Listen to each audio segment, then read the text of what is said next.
বদরের যুদ্ধে দুই তরুণ মাছ এবং মুআওয়াজ রাদিয়াল্লাহু তাআলা আনহুমা আল্লাহ নবীর সামনে দাঁড়িয়ে গেলেন। আল্লাহ নবীর সামনে দাঁড়িয়ে আল্লাহ নবীকে সালাম দিয়ে বলেছিলেন, ইয়া রাসূলুল্লাহ, হাবিবাল্লাহ, হুজুর আমাদের সামনে দিয়ে আমাদের বাপ চাচারা সব যুদ্ধের ময়দানে চলে গেল, হুজুর আমাদের যাওয়া হলো না, হুজুর আপনি আমাদের অনুমতি দিন, আমরা যুদ্ধে যাব, শহীদ হব, হুজুর আপনি আমাদের অনুমতি দিন, আমরা যুদ্ধে যাব, শহীদ হব। আল্লাহ নবী যুদ্ধে যাদের পারমিশন দিতেন দুটো বিষয় দেখতেন, একটা দেখতেন বয়স, দ্বিতীয় দেখতেন হাইট। এই দুটো বিষয় লক্ষ্য করতেন, বয়স দেখতেন, হাইট দেখতেন। কোন কোন সাহাবী হাইটে শর্ট হয়ে যাচ্ছে, হাদিস শরীফের ভিতরে এসেছে ওই সাহাবীরা যেখানে মাপ হতো ওই জায়গাটায় গিয়ে পায়ের আঙুলের উপরে ভর দিয়ে পায়ের গুড়মুড়িটা উঁচু করে নিজের শরীরের হাইটটাকে বাড়িয়ে দিতেন যাতে যুদ্ধের পারমিশন পেয়ে যাই। একটু বলো না সুবহানাল্লাহ। কথাটা বুঝতে পারছেন না? পারেননি? মাপের জায়গায় এসে পায়ের আঙুলের উপরে ভর দিয়ে গুড়মুড়িটাকে উঁচু করে নিজের শরীরের হাইটটাকে বাড়িয়ে দিতেন। একটু সুবহানাল্লাহ বলুন।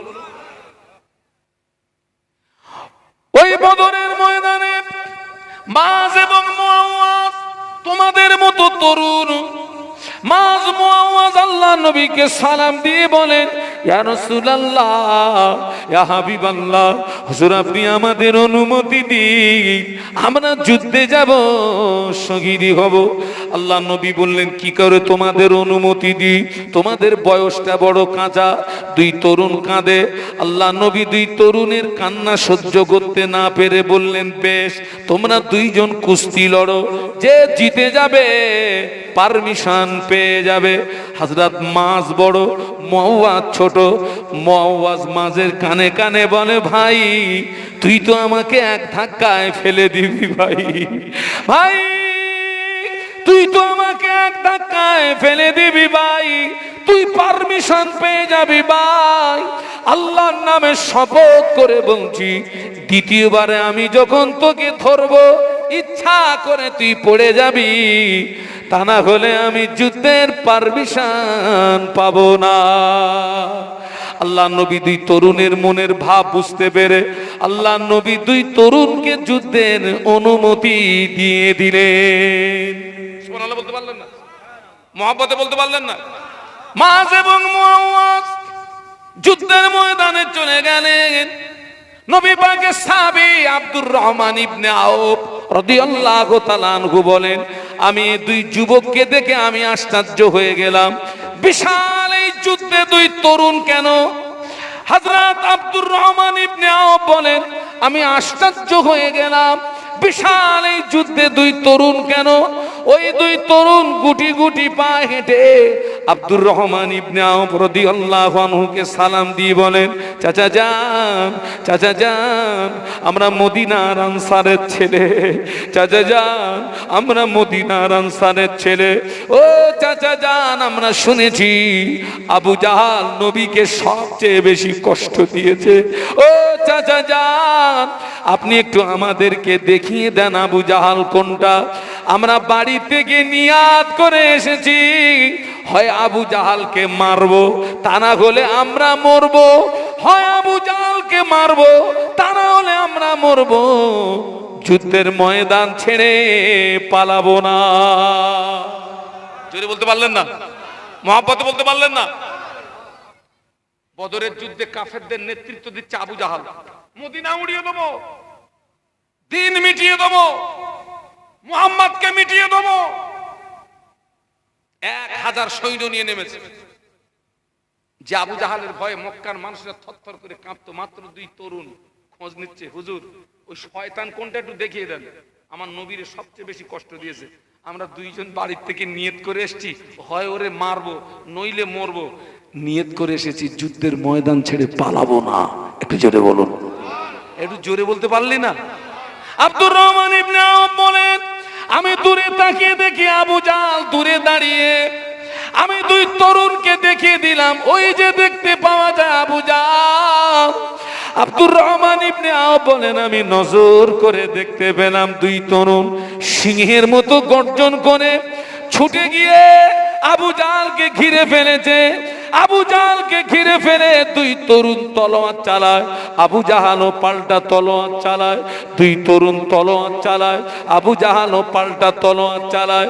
এক পরিস্থিতির একটা সময় দেখা গেল আবু জাহল হযরত মাঝের বাম হাতে তলোয়ার মারলো, বাম হাতটা কেটে গিয়ে বগলের চামড়ার সঙ্গে হাতটা ঝুলে গিয়েছে। হযরত মাঝ ডান হাত দিয়ে তলোয়ার চালাচ্ছেন, ডান হাত দিয়ে তলোয়ার চালাচ্ছেন ঠিকই, কাটা ঝোলা হাতটা সামনে ডিস্টার্ব করছে বলে হযরত মাঝ রাদিয়াল্লাহু আনহু নিজের কাটা হাতটা পায়ের নিচে চাপ দিয়ে আল্লাহু আকবার বলে একটা হুঙ্কার দিয়ে নিজের কাটা হাতটাকে ছিঁড়ে ফেলে দিয়ে ডান হাতে তলোয়ার দিয়ে আবু জাহলকে জাহান্নামের টিকিট কেটে পাঠিয়ে দিয়েছে। আর একটু জোরে বলুন সুবহান, আর একটু জোরে বলুন সুবহানাল্লাহ। তোমাদের মতো যুবক মাঝ এবং মুআওয়াজ, তো বাবাজি যুদ্ধের ময়দানে সেনাপতি যদি পড়ে যায়, বাদ বাকি গুলোর অবস্থা কি হবে? কি হবে? মারো কাসা মারো সুদ।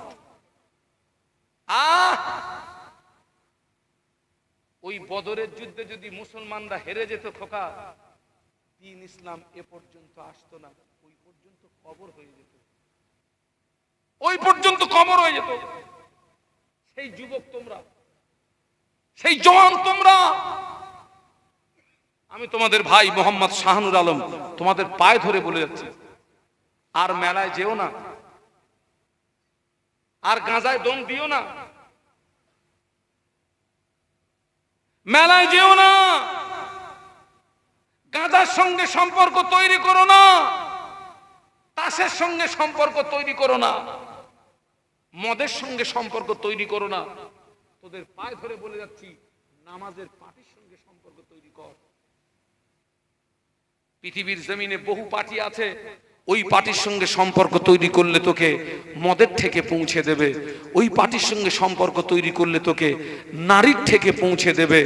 আল্লাহর নামের শপথ করে বলছি, তুই যদি নামাজের পার্টির সঙ্গে সম্পর্ক তৈরি করতে পারিস, ওই নামাজের পার্টি তোকে জান্নাতের দরওয়াজায় পৌঁছে দেবে। আরো জোরে বলুন, আর একটু মহব্বতে বলুন, একটু তাকবীর দেন তো, নারায়ে তাকবীর। বদরের যুদ্ধে মুসলমানদের সংখ্যা ছিল মাত্র 313, কাফেরদের সংখ্যা ছিল 1000। এই 313 তাকবীরের আওয়াজে ময়দান ফাঁকা। একটু জোরে বলুন। আবু তালেবের ঠিকানা হবে জাহান্নাম।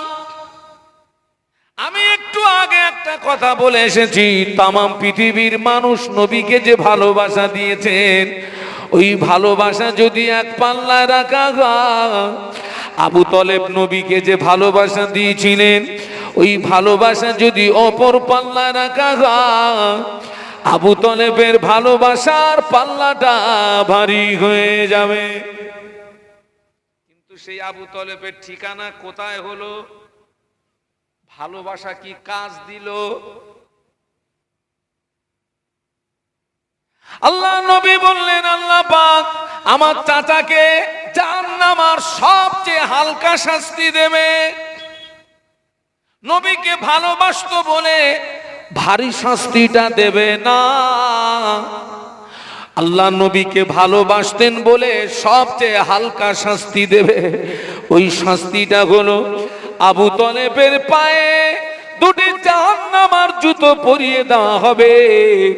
জাহান্নামের জুতো পরিয়ে দেওয়ার কারণে আবু তালেবের মাথার কিনু টকবক করে ফুটতে থাকবে। বলো আল্লাহু আকবার। একটু জবান খুলে বলো।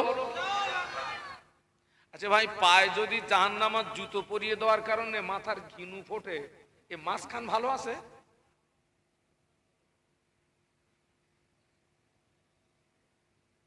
এত ওয়াজ হচ্ছে, পরিবর্তন হচ্ছে না। আমি দেখছি বর্তমান যুগের এক শ্রেণীর শ্রোতাদের অবস্থা নবীর চাচার মতন। কার মতো বলেছি? দুটো পায়ে ধরে বলতেছি, একটু জোরে কথা বলতে হবে, ঠাস ঠাস করে কথা বলতে হবে। কার মতো বলেছি? চাচার মতো। আল্লাহর নবীর মুখ ছিল চাচা জানের কানের কাছে, আর আলেমদের মুখ থাকে শ্রোতাদের কানের কাছে। আপনি বলবেন হুজুর আপনি তো আমাদের থেকে অনেকটা দূরে আছেন। হ্যাঁ দূরে আছে, আমি এখানে কথা বলছি, আমার এই কথাকে ফ্লাশ করছে কে? বক্স, মাইক, এই আওয়াজ আপনাদের কানে যাচ্ছে তো, তার মানে বক্তাদের মুখ শ্রোতাদের। আলেমরা বলে বাবা 5 ওয়াক্ত নামাজ পড়বি, রমজান শরীফের রোজা রাখবি, টাকা থাকলে হজ করবি, টাকা থাকলে যাকাত দিবি, লটারির টিকিটটা কাটবি না, সুদটা খাবি না, গাঁজায় দম দিবি না। লটারির টিকিট কাটবি না, গাঁজায় দম দিবি না, পরে সম্পত্তি জবরদখল করবি না। ওরা নবীর চাচার মতন মুখ ঘুরিয়ে নিয়ে বলছে হুজুর করব তোমার বাপের কি? এই একদল আছে না নেই? বস তুই কর, আমার আনিস কেন? আবু তালেব মুখ ঘুরিয়ে নেওয়ার কারণে আবু তালেবের ঠিকানা যদি জাহান্নাম হয়, আলেম ওলামাদের কথা শুনে কেউ যদি মুখ ঘুরুঘুরি করে, বেটা ঠিকানা হবে কোথায়? কোথায়? ওটা আমি বলবো না বাপ, আমি বলে মার খাবো?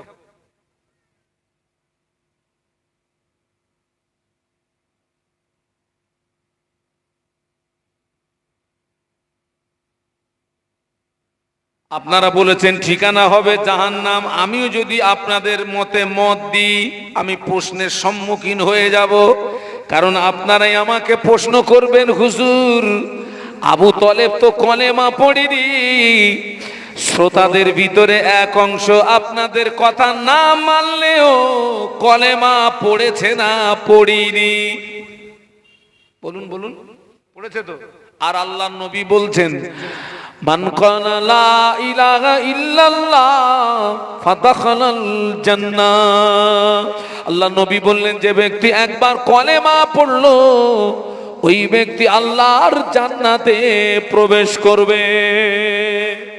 একটু মহব্বতে বলুন।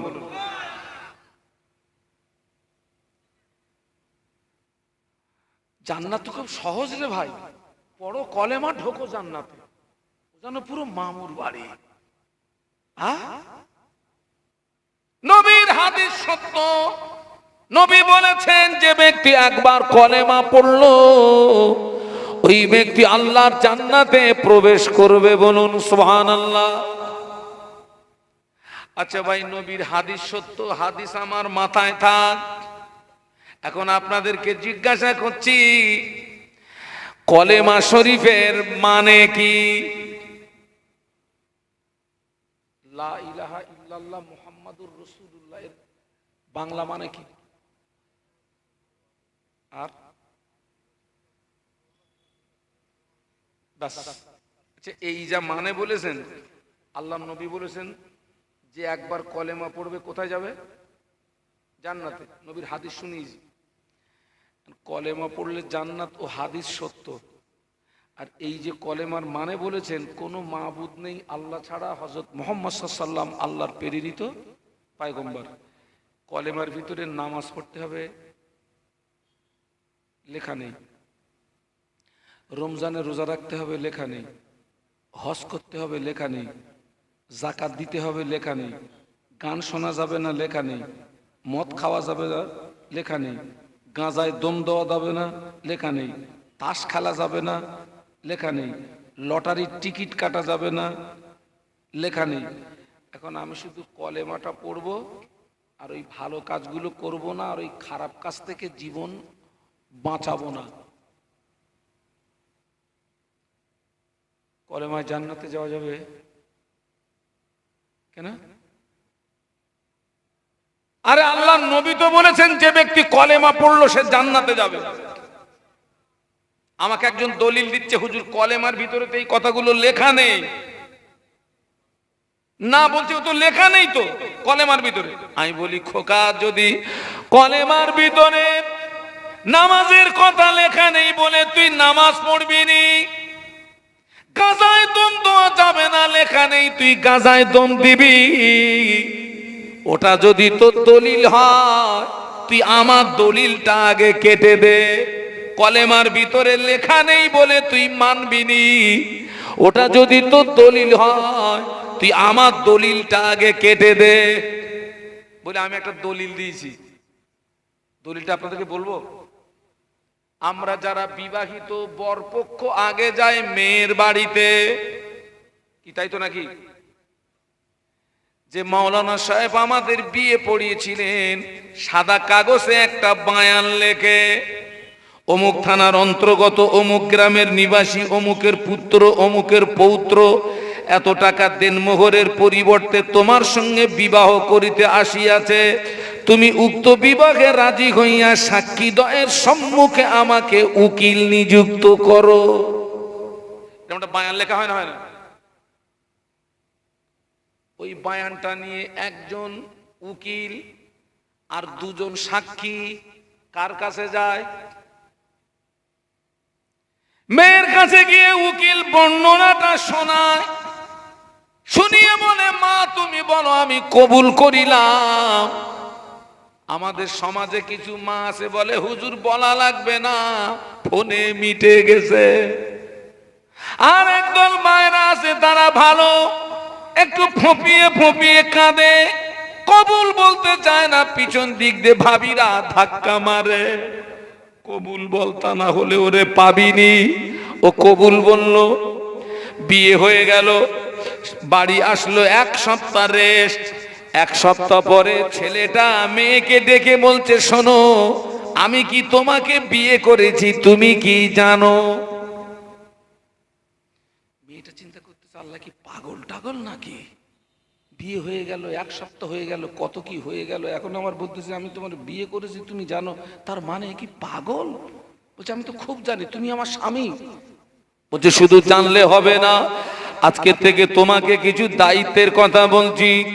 আমার বাড়ির ভাত রান্না করা, তরি তরকারি রান্না করা, থালা বাসন পরিষ্কার করা, গরু ছাগলের সেবা যত্ন করা, আমার বাপ মা সেবা যত্ন করা, আর আমার যে কত যত্ন করতে হবে ঠিক নাই, সব দায়িত্ব তোমার। মেয়েটা বলছে উহু তা হবে না। কেন হবে না? বলে যে একটা বর্ণনা এনে তিনজন এসে আমাকে ওই বর্ণনা শুনিয়েছিল, ওই বর্ণনার ভিতরে তো এই কথাগুলো লেখা ছিল না। এ ঠিক বলছে না ভুল বলছে? এই সেদিন বলিসনি কেন? তখন ভেবে চিন্তে দেখতাম তোর মতন মদ্দা লোকের কবুল বলতাম কিনা। তুই এখন শর্ত লাগাচ্ছিস কেন? তোর বাপের খেদমত করতে হবে, তোর মার খেদমত করতে হবে, তোর 14 গোষ্ঠীর খেদমত করতে হবে, তুই এখন বলতেছিস কেন? সেদিন বলিসনি কেন? ওই বর্ণনার ভিতরে দিসনি কেন? তখন ভেবে চিন্তে দেখতাম তোর মতন মদ্দা লোকের কবুল বলতাম কিনা। তুই এখন শর্ত লাগাচ্ছিস। তুই এই দায়িত্ব পালন যদি না করে, ওই বর্ণনার ভিতরে এই কথাগুলো লেখা নেই বলে ওই ভদ্র মহিলা যদি দায়িত্বগুলো মেনে না নেন, ওই ভদ্র মহিলার নসিবে কোনো স্বামী জুটবে নাকি? জুটবে। কলেমা ততই বছর কলেমার ভিতরে নামাজের কথা লেখা নেই, রোজার কথা লেখা নেই, হজের কথা লেখা নেই, যাকাতের কথা লেখা নেই, গান শোনা যাবে না লেখা নেই। এই শীতের সময় অনেক মেলা হয়, মেলায় যাওয়া যাবে না লেখা নেই। ঠিকই, কিন্তু আপনি যেদিন কলেমা পড়েছেন অটোমেটিক ওই দায়িত্বগুলো আপনার উপরে বর্তিয়ে গেল। কলেমা পড়ার পরে নামাজ যদি না পড়েন, কলেমা পড়ার পরে মেলায় যাওয়া যদি বন্ধ না করেন, কলেমা পড়ার পরে লটারির টিকিট কাটা যদি বন্ধ না করেন, কলেমা পড়ার পরে দোরঠালা যদি বন্ধ না হয়, শুধু কলেমায় জান্নাতে যাওয়া আর সবাই মিলে বলুন। তাহলে প্রশ্ন করবেন, হুজুর ওই হাদিস কি হবে? নবী তো বলেছেন কলেমা পড়লে কি, তাহলে ও হাদিস কি হবে? ও হাদিস ঠিক, ও হাদিসের জায়গা আলাদা। একজন কাফের সকাল 10টায় ঈমান এনেছে, কটায়? জোহরের রাত আসার আগে মারা গিয়েছে। সকাল 10টায় ঈমান এনেছে, জোহরের রাত আসার আগে মারা গিয়েছে। ওই ব্যক্তিটা কি শরীয়তের হুকুম অমান্য করার সময় পেয়েছে নাকি? জোরে বলুন, জোরে বলুন। না, ওই ব্যক্তিটাকে কলেমা সরাসরি জান্নাতে পৌঁছে দেবে। একটু জোরে বলুন। আমি কি ক্লিয়ার করতে পেরেছি? আমরা কলেমা পড়ার পরে ভালো কাজ করার সময় পাচ্ছি, কলেমা পড়ার পরে অন্যায় থেকে জীবন বাঁচানোর সময় পাচ্ছি। এরপরেও যদি হগল বগল করে জীবন যাপন হয়, কলেমায় জান্নাতে যাওয়া বেটা কঠিন হয়ে যাবে।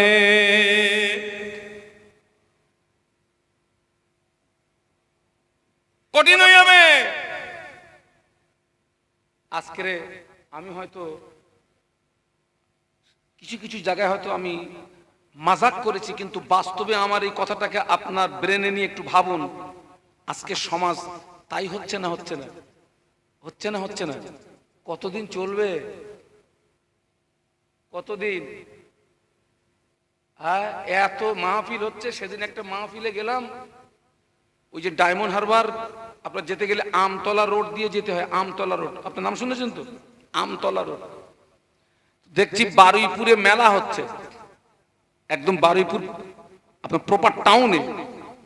তো আমি দেখলাম আমার কিছু বোনেরা মায়েরা বরখা পরে মেলায় আসছে, বরখা পরে যাচ্ছে সব, একদম ফুল বরখা। তা আমি আমার ওই সাথীদেরকে বলছিলাম, আল্লাহ এ কোন জমানা এসে গেছি, বরখা পরে মেলায় ঢুকতেছে। আমাদের ঘরের ছেলেরা নারীরা বিপুল পরিমাণে মেলায় যোগদান করে না? যারা মেলায় যাবে, মেলায় গান বাজনা গান, ডান্স হাঙ্গামা গায়। কোন মুসলমান যদি গান শুনে মনে মনে তৃপ্তি পায়, কোন মুসলমান যদি গান শুনে মনে মনে আনন্দিত হয়, ওই মুসলমানটা মুসলমান থাকে না, ওই মুসলমানটা বেঈমান হয়ে যায়। ওই মুসলমানটা বেঈমান হয়ে যায়। ওই অবস্থায় যদি ওর বিবির সঙ্গে মেলামেশা করে, ওর বিবির পেটে যদি বাচ্চা আসে, ওই বাচ্চাটা হারামজাদা বেজম্মা বাচ্চা হবে।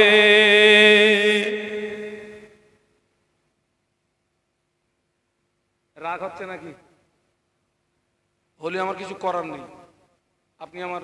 আপনি আমার আলোচনা কেটে দেন, আমি উইড্র করব। কি হচ্ছে সমাজে? কারা যাচ্ছে? কারা? কিসের মুসলমান তুমি? মুসলমান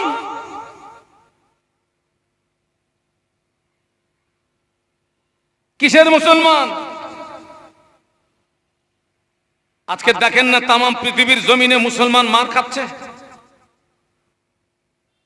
আপনারা দেখুন না, ফিলিস্তিন দেখুন, লেবানন দেখুন, সিরিয়া দেখুন, ইরাক দেখুন, আফগানিস্তান দেখুন, বাংলাদেশ দেখুন। বাংলাদেশ একটা মুসলিম কান্ট্রি, সেই বাংলাদেশ দেখুন। আমার দেশের কথা আমি আর বলবো না।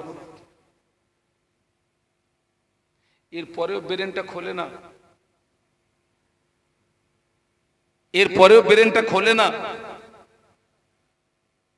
আজকে যে হারে আমাদের ছেলেরা মেয়েরা বাড়ির বউরা মেলায় যাচ্ছে, ওরা যদি ওই রকম আগ্রহ নিয়ে ওরা যদি নামাজের সঙ্গে সম্পর্ক তৈরি করত, নামাজের পার্টির সঙ্গে সম্পর্ক তৈরি করত, আমার মনে হয় ওদের জন্য আল্লাহ জান্নাতের দরওয়াজা খোলা থাকতো। একটু জোরে বলুন, আর একটু জোরে বলুন। আমার ছেলেরা, আমার যুবকেরা, আমার জওয়ানেরা, আমার মা বোনেরা, এই জায়গাটা পরিবর্তন হওয়ার জায়গা, এই জায়গাটা জীবন সংশোধন হওয়ার জায়গা। একবার দরুদ শরীফ আল্লাহুম্মা। এখানে কমিটির কেউ আছে? একজন একটু আসবেন তো, কমিটির কেউ। মাওলানা মুহাম্মদ ওয়া আলা আলি। এতগুলো মানুষ, এতগুলো মানুষ। इन हवाओं से कह दो ना आए इधर, मुझको खुशबू की कोई जरूरत नहीं, जिनकी खुशबू से महका है सारा जहां, वो खुशबू मदीने में मौजूद है।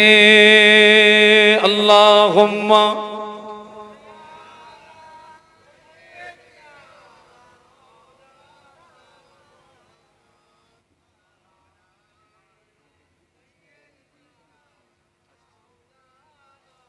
माशाल्लाह, একটু কলেমার জিকির লা ইলাহা আছে, তার দেন মিষ্টি করে দেন।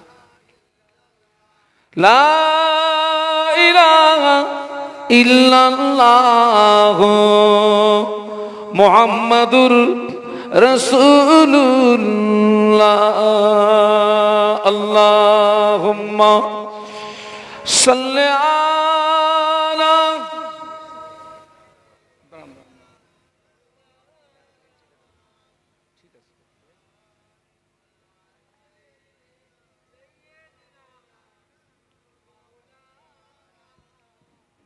আমার ভাইরা, জওয়ান যুবকেরা, ছেলেরা, বাচ্চারা, মা বোনেরা, এই জায়গাটা হচ্ছে জীবন পরিবর্তন হওয়ার জায়গা, এই জায়গাটি হচ্ছে জীবন সংশোধন হওয়ার জায়গা। বাবা, এখন তো মানুষ সব টপ টপ করে মরে যাচ্ছে। আপনারা একটু খুব ভালো করে লক্ষ্য করে দেখুন, যারা অসুস্থ মানুষ আল্লাহ পাকের শান, তারা ভালো আছে। সুস্থ মানুষগুলো টপ টপ করে মরে যাচ্ছে। বাস্তব না বাস্তব? সুস্থ মানুষ, আগামীকাল সকালটা জীবিত অবস্থায় সকাল হবে, গ্যারান্টি আছে? আমি এখান থেকে বাড়ি যাব, গ্যারান্টি আছে? আপনি ওই যে বসে আছেন, উঠে দাঁড়াবেন, গ্যারান্টি আছে? আমি আপনাদের শত্রু নই, আমি আপনাদের বন্ধু। আপনারা আমাদেরকে কত ভালোবাসেন, লজ্জায় মাথা হ্যাট হয়ে যায়। আমি এখানে এসছি, কমিটির ছেলেরা আমাদের জন্য নাস্তা আগের থেকে রেডি করে রেখেছে। হুজুর একটু মিষ্টি খান, একটু সিঙ্গাড়া খান, ওই যে আরো সব হাবি জাবি সব কি আছে সব খান। আমি বললাম বাবা আমার কিছু লাগবে না, একটু চা খান। আমি বাবা লাগবে না। কিন্তু তারপর যখন আমার সুগার ফল্ট করলো, তখন বললাম বাবা একটু মিষ্টি হয়, আমার একটু মিষ্টি দাও। আবার আমাদের জন্য ভালো মন্দ রান্না হবে, ভালো মাছ খাবে কে হুজুর, হ্যাঁ গরুর গোশত খাবে কে হুজুর। আবার যখন বাড়ি যাব, ওই মুঠো করে একটা নজরানা দেবে। আপনারা আমাদের জন্য এত কিছু করলেন, আর আমরা দেখতে পাচ্ছি ইবলিস এক শ্রেণীর মুসলমানের হাত ধরে জাহান্নামের দিকে টেনে নিয়ে যাচ্ছে। আপনি আমার জন্য এত কিছু করলেন, আমি কি পারবো না আপনাকে ইবলিসের হাত থেকে ছিনিয়ে নিয়ে জান্নাতের রাস্তাটা দেখাতে? আপনি আমার জন্য এত কিছু করলেন, এত ভালোবাসা দিলেন। বলুন তো আমাদের আদি পিতার নাম কি? আব্বাজান আল্লাহ পাকের হুকুম অমান্য করেছিলেন কটা? একটা। ইবলিস শয়তান আল্লাহ পাকের হুকুম অমান্য করেছিল কটা? আব্বাজান এটা বলতে হবে, পদস্খলন বলতে হবে, লাজ্জাস বলতে হবে। আব্বাজান আল্লাহ পাকের একটি হুকুম অমান্য করার কারণে জান্নাত থেকে বিতাড়িত হলেন।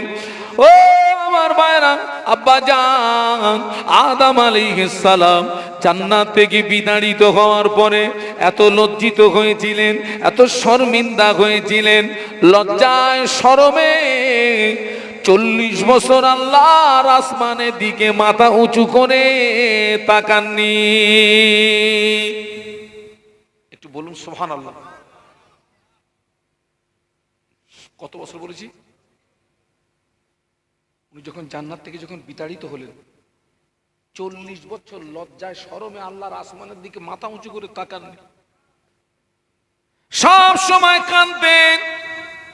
রব্বানা যালামনা আনফুসানা ওয়া ইল্লাম তাগফির লানা ওয়া তারহামনা লানাকুনান্না মিনাল খাসিরিন। আল্লাহ অত্যাচার করেছি নফসির উপরে, জুলুম করেছি নফসির উপরে। আল্লাহ আপনি যদি মাফ না করেন, আপনি যদি ক্ষমা না করেন, আমি আদম ক্ষতিগ্রস্তদের দলভুক্ত হয়ে যাব। আব্বা জানের রোনা জারি, আব্বা জানের চোখের পানি আল্লাহ পাকের দরবারে কবুল হয় না। 300 বছর মতন্তরে 350 বছর রোনা জারি করার পরে ওই মক্কা শরীফের জাবালুর রহমত নামক পাহাড়ের চূড়াতে আমাদের আব্বা জানের দোয়াটা আল্লাহ পাকের দরবারে কবুল হয়ে যায়। এখান থেকে আমাদেরকে শিক্ষা নিতে হবে। আব্বা জান হুকুম অমান্য করেছেন কটা? কেঁদেছেন কতদিন? 300 বছর মতন্তরে 350 বছর।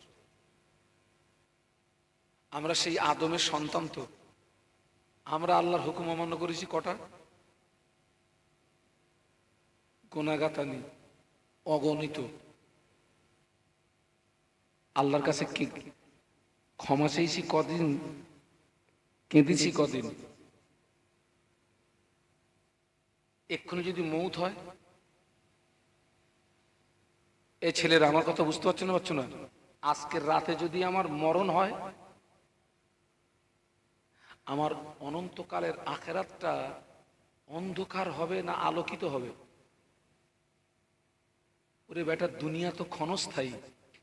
এই যে আমরা যা কিছু আনন্দ উৎসব যা করছি, দুনিয়া হচ্ছে একটা ওয়েটিং রুম। এখানে আমরা সামান্য সময়ের জন্য কি করছি? ইন্তজার করছি। মৃত্যুর গাড়ি আসলেই, বলুন, আজরাইলের ডাক আসলেই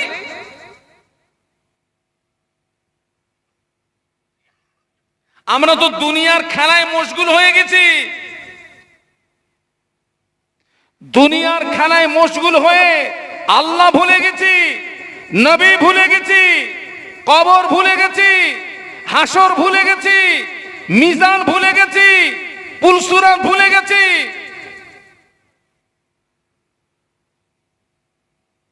দুনিয়ার খেলায় মশগুল হয়ে গেছে। আপনারা দেখেন না, ছোট ছোট ছেলেরা, ছোট ছোট মেয়েরা, আপনারা প্র্যাকটিক্যালে দেখেছেন কিনা আমি জানি না, দেখবেন ঘরের আনাচে কানাচে খেলা করে। ওদের ভিতরে কেউ আব্বা সাজে, ওদের ভিতরে কেউ মা সাজে, কেউ ছেলে সাজে, কেউ মেয়ে সাজে। গাছের লতা পাতা ছিঁড়ে সবজি বানায়, আর জমিনের ধুলি বালু, বলুন, তুমুল রান্না হচ্ছে, কয়েক কোটি লোক খাবে। আমি দেখি ফিরে ফিরে, কেউ কাটতেছে, কেউ বাঁচতেছে, কেউ জাল দিচ্ছে, কেউ নাড়তেছে, কয়েক কোটি লোক খাবে। বলুন তোরা কোন খেলায় মশগুল? ওরা দুনিয়ার খেলা। ভাত রান্না হয়ে গেছে, কলার পাতা বিছিয়ে দিয়ে 1 মুঠো করে 3 চালের ভাত মেরে দিয়েছে, আর সেই লতা পাতা সবজি ভাতের উপরে দিয়ে দিয়েছে। খেতে যাবে, ওদের ভিতরে রাগারাগি হয়, আমি যাব না তুই যা।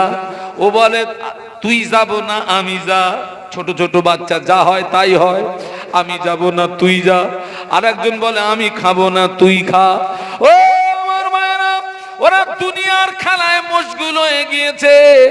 ওই সময় ওই ছেলেটার আসল পিতা পিছন দিক দিয়ে যদি একবার আওয়াজ দেয়, ও বাবা আব্দুল সালাম, আয় রে রে বাবা তোর নানুজির বাড়ি যাব। ওকে নানুজির বাড়ির কথা বললে ওই ছেলেটা সাথীদের বলে, ও আমার সঙ্গী সাথীরা, থাকলো তোদের ভাতের হাঁড়ি, চললাম আমি নানার বাড়ি। বাস্তব বললাম না বাস্তব বললাম? ওই মেয়েটার আসল মা একবার যদি পিছন দিক দিয়ে আওয়াজ দেয়, ও মা ফাতেমা, আয় রে মা তোর নানুজির বাড়ি যাব, ওই সময় মেয়েটা সাথীদের বলে, ও আমার সঙ্গী সাথীরা, থাকলো তোদের সবজির হাঁড়ি, চললাম আমি নানার বাড়ি। আল্লাহকে ভুলে গেলে, নামাজ ছেড়ে দিলে, শরিয়াত ভুলে গেলে, দিন ভুলে গেলে, অন্যায়ের ভিতরে ডুবে থাকলে আজরাইলের যেদিন ডাক আসবে আমাদের কথা হবে, থাকলো তোদের ভাতের হাঁড়ি, চললাম আমি আসল বাড়ি। আসল বাড়ি কোনটা একটু জোরে বলুন। এই কারা কারা মরবেন না একটু হাত তোলেন তো। হ্যাঁ, যে হুজুর আমার মরণ নেই।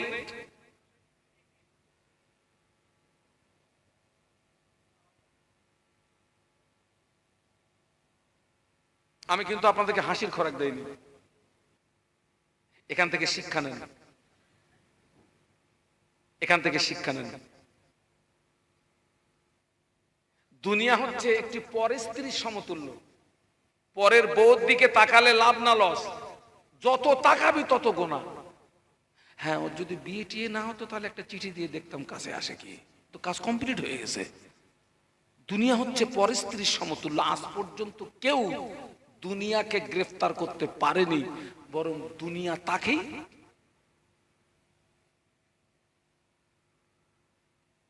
বাদশাহ জুলকারনাইন একদিন সাথীদেরকে ডেকে ওসিয়াত করলেন, ও আমার সঙ্গী সাথীরা, আমার ইন্তেকালের পরে আমার লাশ যখন গোসল দিবি, গোসল দিয়ে যখন কাপনের কাপড় পরাবি, আমার হাত দুটোকে যেন কাপড়ের ভিতরে দিবি না, আমার হাত দুটোকে কাপড়ের বাইরে বার করে রাখবি।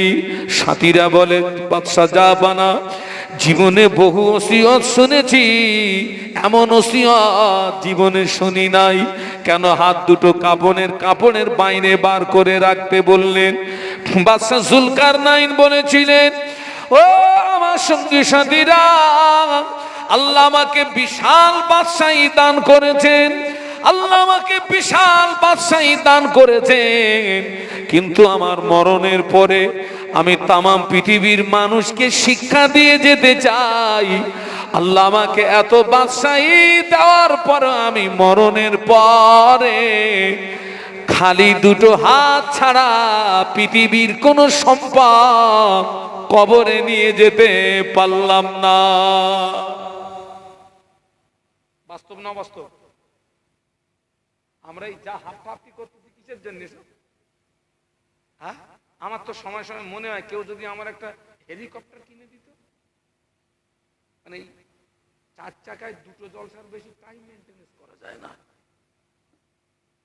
বড় গাড়ি কিনে হচ্ছে না, মানে দেখা যাচ্ছে এখানে মাহফিল, তো এই ডেটে মাহফিল আসছে মুর্শিদ, আর এই আরো চাইতে গিয়েই কিন্তু আমরা অন্যায়ের সঙ্গে জড়ে গেছি, তাই না ভাই? আগে আমি দূরে দাঁড়াতে মাহফিলে গেলে মহিলাদের কাছে দোয়া চাইতাম, ভাবিদের কাছে দোয়া চাইতাম, চাচিদের কাছে দোয়া চাইতাম। ভাবিরা, চাচিরা, আজকের আমার মাহফিল রাজস্থানে আজমির শরীফে আমার মাহফিল। ও ভাবিরা, চাচিরা, আমার জন্য দোয়া করবেন, আল্লাহ যেন আমার ইজ্জত বাঁচায়। আমি মাহফিলে চলে গেলাম হায়দ্রাবাদ, মেয়েদের কাছে দোয়া চাই, মায়েরা, বোনেরা, আমার জন্য দোয়া করবেন, আল্লাহ যেন আমার ইজ্জত বাঁচায়। আমি চলে গেলাম আহমেদাবাদ, ওরা আমাকে মাহফিলে নিয়ে গেল। আমি মায়েদের কাছে দোয়া চেয়েছিলাম, মায়েরা দোয়া করবেন, আল্লাহ যেন আমার ইজ্জত বাঁচায়। মনে প্রশ্ন আসতে পারে, হুজুর আপনি মায়েদের কাছে দোয়া চাইলেন কেন? দোয়া কবুলিয়াতের এক নাম্বার শর্ত হলো হালাল রুজি খাওয়া। সুবহানাল্লাহ বলেন। দোয়া কবুলিয়াতের এক নাম্বার শর্ত কি বলেছি? আমার চেয়ে আমার বাড়ির লোক বেশি হালাল খায়। দাঁড়িয়ে রয়েছে তো, ওরা তো সব দেখতে পাচ্ছে তো, ফাঁকা রয়েছে। আগে আসতে বলবো? আচ্ছা আপনারা কি কথাটা শুনতে পেয়েছেন না পাননি? তাহলে আমার কি আবার বলতে হবে? যতটা আসেন মুরব্বী, একটু আসেন দিন মুরব্বী, আগিয়ে আসেন। স্টেজ উঁচু হয়ে গেছে সব, নাকি ঘাড় ব্যথা করতেছে সব? আগিয়ে আসেন, আরো আসেন, যতটা আসার মতন একদম পুরো পাকিস্তানের বর্ডারে আসেন, আসেন। আর একটু কলেমার জিকির, লা ইলাহা ইল্লাল্লাহ, জবান খুলে, জবান খুলে। এই ছেলেরা ফাঁকি মেরো না, জোরে জোরে পড়ো, লা ইলাহা ইল্লাল্লাহ।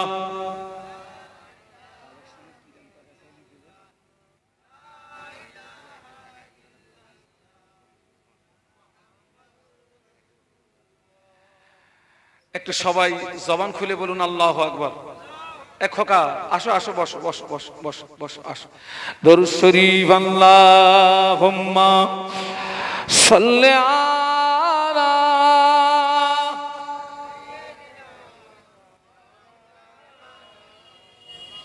ওয়া আলা আলি।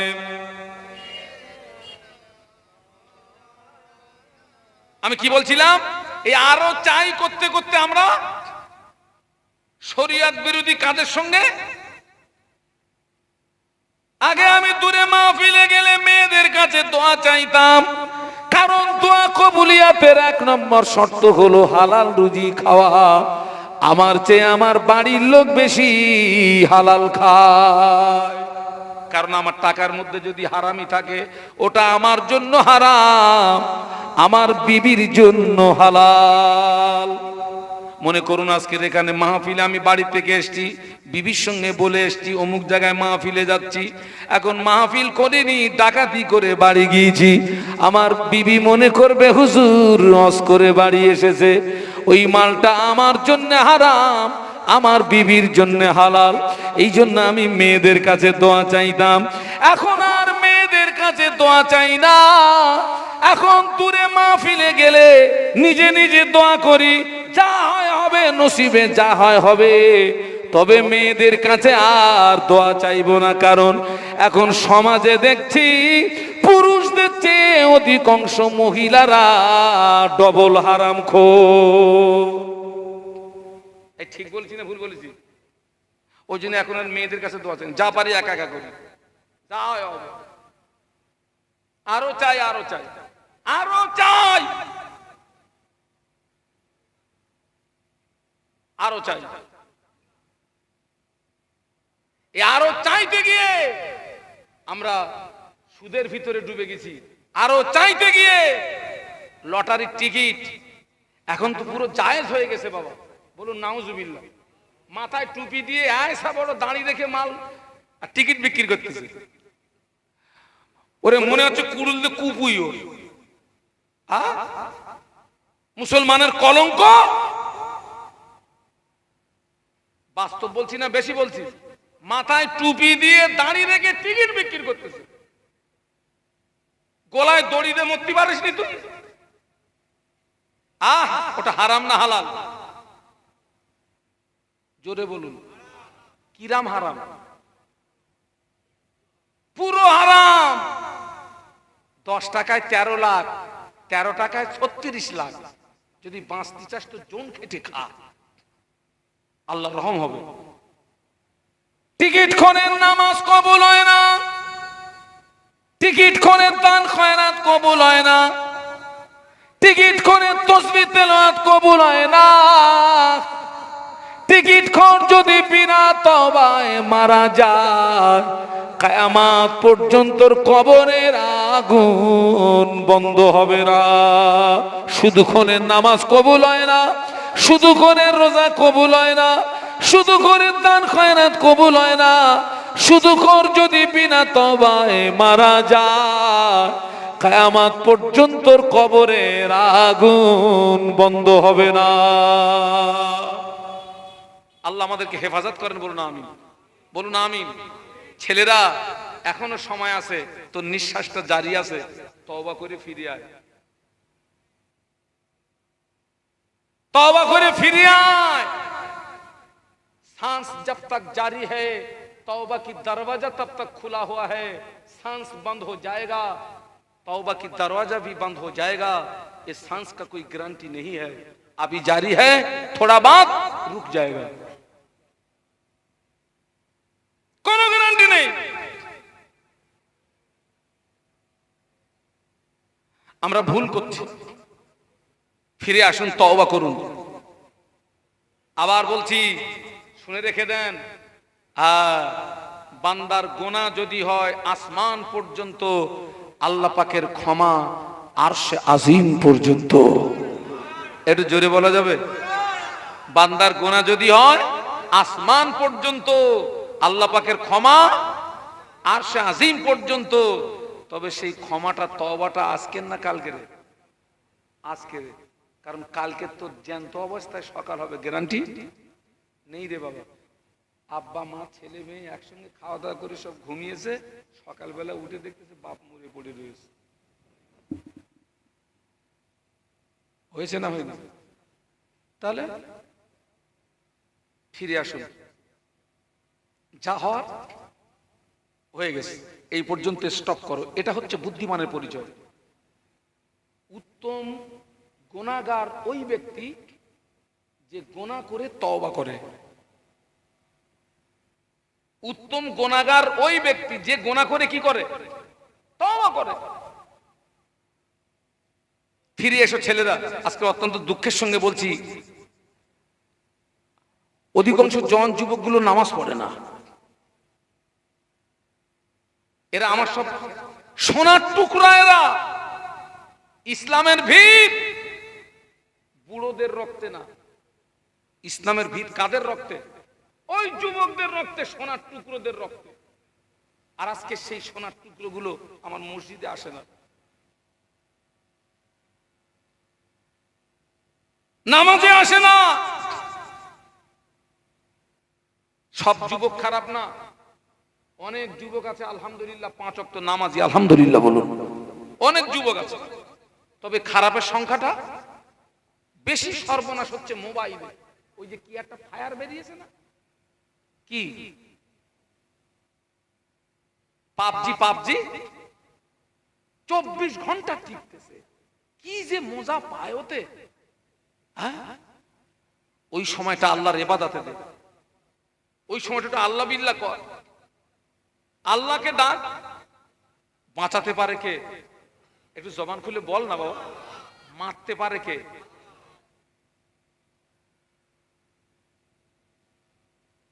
তোমাদের মতো যুবক ইসলামে কত অবদান দেখো। এ যুবকেরা, তোমাদের মতো যুবক, ইসলামের প্রথম যুদ্ধ কোনটা বলেছিলাম? বদরের যুদ্ধ। আল্লাহর নবীর সবচেয়ে বড় দুশমন কে ছিল? একটু সবাই মিলে বলুন। আবু জাল। এই শয়তান আমার নবীকে সারা জীবন কষ্ট দিয়েছে,